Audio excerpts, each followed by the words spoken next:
Ramai yang pening dan keliru macam 3 bulan ni buka sekolah ke? Dah buka ke dah sekolah ke kan?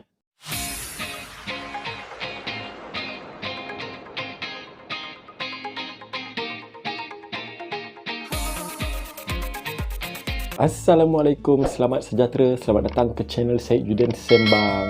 Terima kasih kepada anda yang menonton video saya dan menyokong channel saya. Teruskan like, share dan subscribe. Dan share sekiranya video ini memberikan manfaat kepada anda. So, untuk hari ini kita akan bersembang tentang satu pengumuman yang baru dibuat oleh Menteri Pendidikan kita, Datuk Dr. Azizidin, pada 12 hari bulan 9 2021 berkenaan dengan pembukaan semula sekolah pada 3 Oktober 2021, yang mana setelah pengumuman tu dibuat, saya pun baca banyak respon yang mengatakan keliru ataupun mengatakan pening.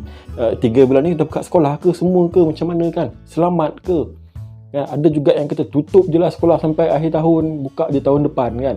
Tetapi setelah pengumuman tu dibuat, bila saya tengok balik, ada tujuan dan juga kebaikannya untuk pembukaan semula sekolah, yang mana antaranya dinyatakan sebab murid-murid ni dah jauh daripada sekolah, dah lupa dah rutin-rutin di sekolah.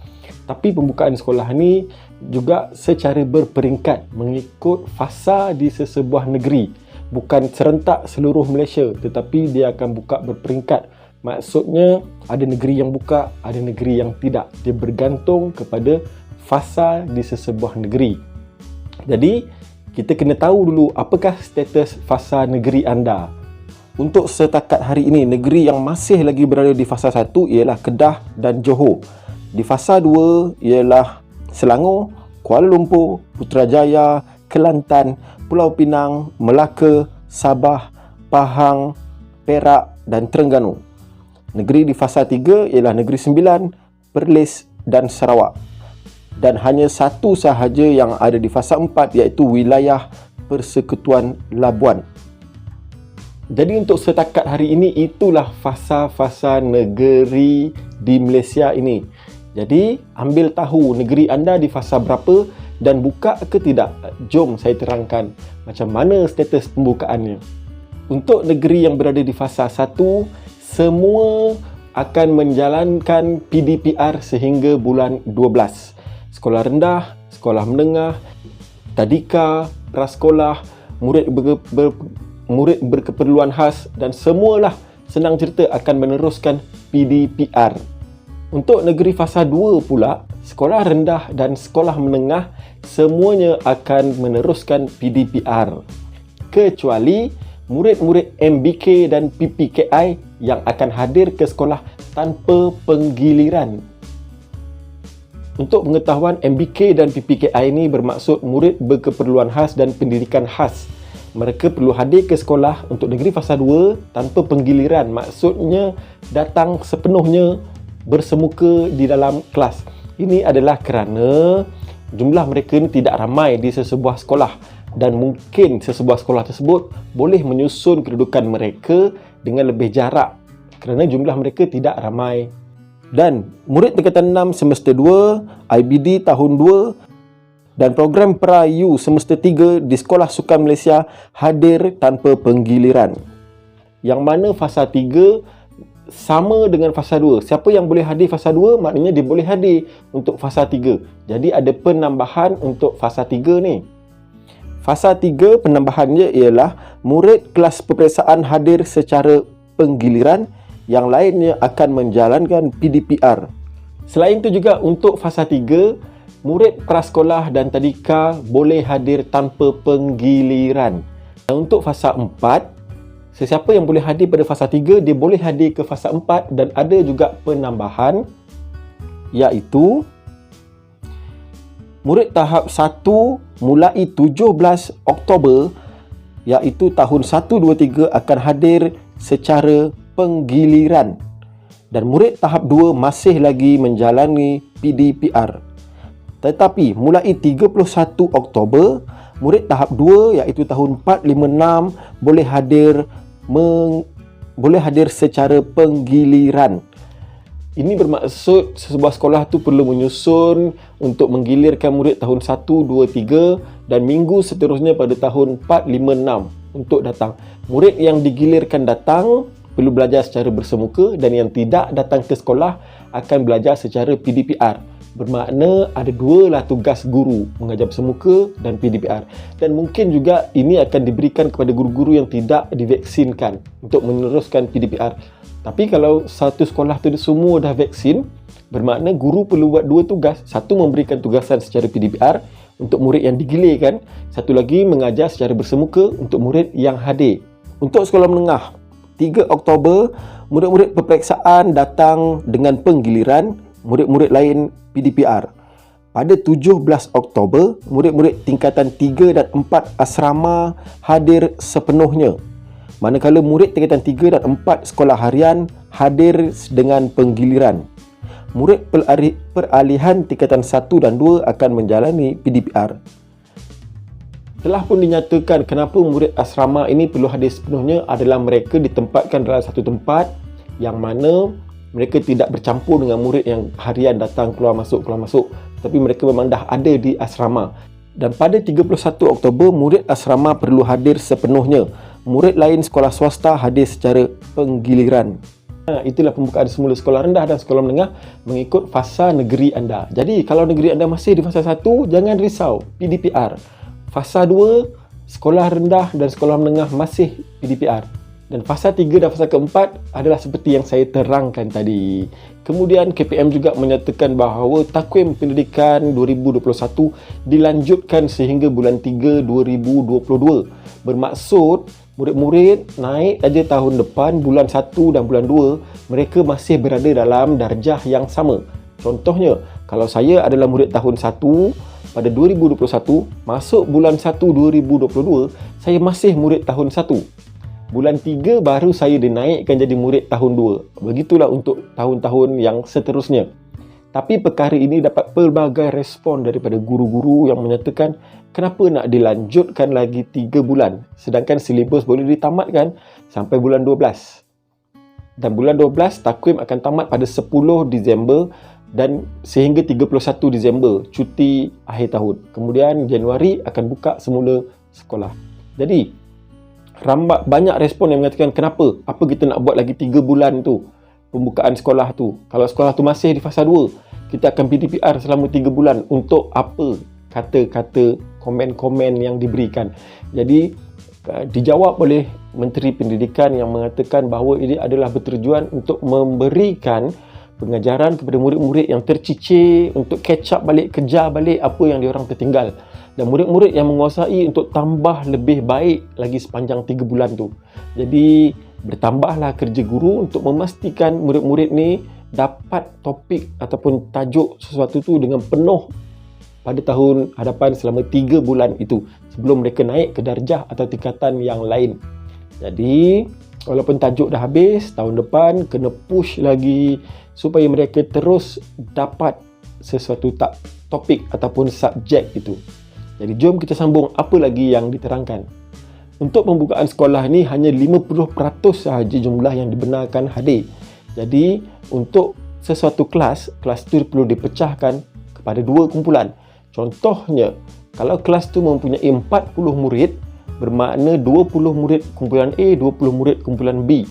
Dan 20 kumpulan A ni akan datang untuk minggu yang pertama, kumpulan B ni akan ber-PDPR. Masuk minggu yang kedua, kumpulan B yang akan datang ke sekolah, kumpulan A akan ber-PDPR. Jadi bermakna guru juga perlu memberikan 2 tugasan yang mengajar di dalam kelas dan juga ber-PDPR. Dia adalah kerana susunan meja akan lebih jauh daripada yang sekarang. Seperti gambar yang diberikan oleh KPM, susunan meja ni lebih jauh jaraknya daripada kedudukan murid sekarang. Untuk status vaksinasi, ramai yang katakan macam mana kalau cikgu belum cukup vaksin? Pekerja kantin, pengawal keselamatan, pekerja pembersihan, peniaga buku di sekolah yang belum divaksinkan lagi ni, macam mana pula nak terima murid-murid? Jadi KPM dah menjelaskan bahawa setakat 11 hari bulan 9 2021, guru yang telah menerima dos pertama adalah 97.46% dan telah lengkap 2 dos ialah 88.56%. Untuk AKP yang menerima dos 1, 96.96%. Menerima dos kedua, 83.38%. Untuk PPS yang menerima dos 1, 90.5%. Dan dos 2, 74.90%. Jadi kita sedang ke arah untuk memastikan ramai golongan-golongan guru ataupun petugas-petugas bekerja yang berada di sekolah akan divaksinkan. Jadi, selamat atau tidak, terpulang kepada anda. Apa pula SOP ataupun perkara-perkara baru yang akan dilaksanakan sekiranya sekolah dibuka? Antaranya yang pertama adalah kedudukan meja yang lebih jarak. Seperti yang saya terangkan tadi, meja akan disusun lebih jarak daripada yang sebelum ini. Memastikan kelas mempunyai pengudaraan yang baik. Ini adalah kerana dinyatakan yang varian Delta ni boleh merebak melalui udara. Jadi setiap kelas perlu mempunyai pengudaraan yang baik, iaitu tingkap mesti dibuka, pintu mesti dibuka, dan elakkan penggunaan langsir kerana dia boleh menghalang kemasukan udara. Dan kali ini murid-murid diwajibkan untuk memakai face mask, memastikan mereka berada dalam keadaan selamat. Dan juga double face mask adalah digalakkan untuk digunakan. Sekiranya murid itu tak mampu, mungkin sekolah boleh sediakan inisiatif untuk memberikan murid-murid ini face mask. Pada waktu rehat juga, murid-murid masih lagi makan di dalam kelas, kecuali kelas yang mempunyai penghawa dingin ataupun aircon, yang mana sekolah perlu menyediakan tempat makan untuk murid-murid ini secara terbuka dengan penyediaan oleh guru. Jadi, murid-murid tak makan lagi di kantin, still makan dalam kelas. Aktiviti sukan dan co-curriculum tidak dibenarkan lagi sehingga satu tarikh yang diberitahu. Ini adalah bagi mengelakkan murid-murid terlibat dengan aktiviti yang lebih berisiko. Tetapi, kelas pendidikan jasmani dan kesihatan dibenarkan untuk diadakan dengan syarat murid telah memakai pakaian sukan dari rumah. Maksudnya mereka tak perlu lagi tukar-tukar di sekolah, pakai dari rumah. Tapi mungkin semasa pelaksanaan tersebut ada SOP yang perlu diterapkan oleh guru. Murid tak boleh bersentuhan, tak boleh berkongsi alatan ataupun pendidikan jasmani yang asas sahaja, supaya murid-murid ini seronok untuk datang ke sekolah.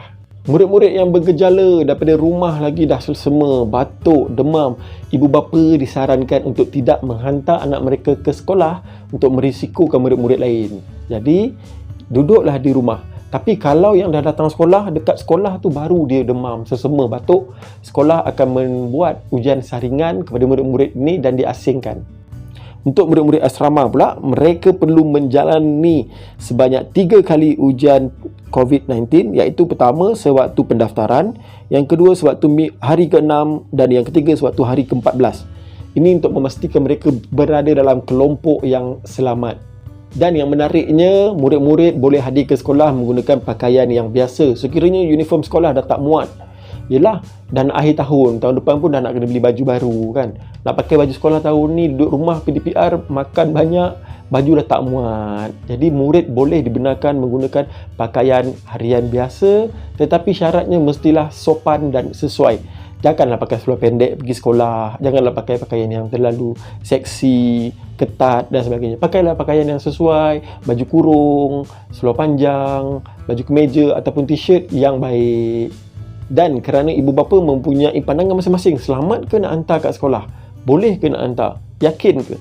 Jadi KPM telah memberikan arahan untuk membenarkan murid-murid ini tidak dihantar ke sekolah dengan syarat ibu bapa perlu membuat surat sokongan menyatakan kepada sekolah yang mereka tidak menghantar anak mereka dan anak-anak ini tidak akan dikenakan tindakan disiplin kerana tidak hadir. Kerana mereka mempunyai sebab dan surat sokongan yang dikeluarkan oleh ibu bapa. Jika sesuatu kes berlaku di sesebuah sekolah, PKD akan menentukan apakah status sekolah dan apakah penilaian yang akan dibuat terhadap sekolah tersebut. Jadi, jangan panik, kita tunggu apa yang PKD arahkan. Jadi untuk IPG dan matrikulasi saya akan buat video yang lain kerana video ni saya fokus untuk sekolah sahaja dulu. Jadi itu sahaja yang saya akan huraikan, yang telah saya huraikan mengenai pemberitahuan daripada Menteri Pendidikan kita. Jadi kalau sesebuah negeri itu berubah fasa, contohnya lah 1 hari bulan 11 daripada fasa 2 berubah ke fasa 3, bermakna ada sekolah yang dah boleh dibuka, ataupun fasa 3 berubah kepada fasa 4 pada 1 hari bulan 11. Contoh, 2 minggu diberikan persediaan untuk dibuka sekolah, bermakna 14 hari bulan mereka akan mengikut SOP untuk negeri yang berada di fasa 4. Okey, jelas ya? So maknanya kalau 1 hari bulan tu tiba-tiba kerajaan umum, okey, negeri ini berubah kepada fasa 3 ataupun berubah kepada fasa 4, bermakna 2 minggu akan diberikan tempoh untuk persediaan. Makna 2 minggu selepas tu sekolah akan dibuka mengikut SOP fasa yang baru. Okey, itu sahaja untuk video pada kali ini. Jadi anda sendiri fikirkan, yakin atau tidak untuk menghantar anak ke sekolah. Sekiranya anda adalah anak murid, boleh atau tidak anda patuh dengan SOP ni? Sama-samalah kita main peranan. Guru main peranan sebagai guru, murid main peranan sebagai murid. Jangan bersentuhan, jangan berlari, jangan pegang kawan. Dan ibu bapa mainkan tanggungjawab sebagai ibu bapa. Termasuk golongan-golongan lain yang terlibat. Contohnya pengusaha kantin, pembersihan, keselamatan, dan tidak terlupa pemandu van dan juga pemandu bas yang menghantar murid-murid ke sekolah. Jadi itu saja untuk video pada kali ini. Teruskan like, share dan subscribe. Jumpa lagi untuk video akan datang. Assalamualaikum. Bye-bye.